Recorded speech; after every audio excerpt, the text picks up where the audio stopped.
In the wake of one of the worst massacres of Jews since the Holocaust, the terrorist group Hamas, many of its leaders, had a message for the world. They said on Friday, take to the streets and deliver a, quote, message of anger that we're with Palestine. News outlets began calling this the day of Jihad. Almost immediately, Jewish people felt on edge. And so when I heard that there was going to be a pro-Palestine rally at Columbia University, which is an Ivy League institution in New York City, and it was expected to be so divisive that they were kind of already preemptively shutting down campus, I left right away. When I got there, as students flooded out of the gates, I learned that there were hundreds of pro-Palestine students inside, basking in what to many of them is a promising uprising by Hamas. Eventually, some of the most fervent supporters of the movement poured outside the gates and lined up on Broadway and were chanting things like, "Resistance is justified! Resistance is justified! When people are occupied!"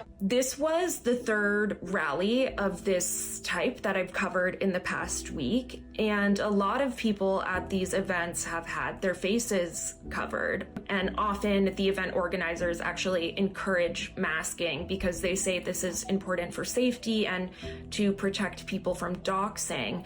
And I spoke to a lot of people who they didn't want to talk to me because they were concerned about their safety. So definitely, on the Palestinian side of this issue, people are also concerned about their safety.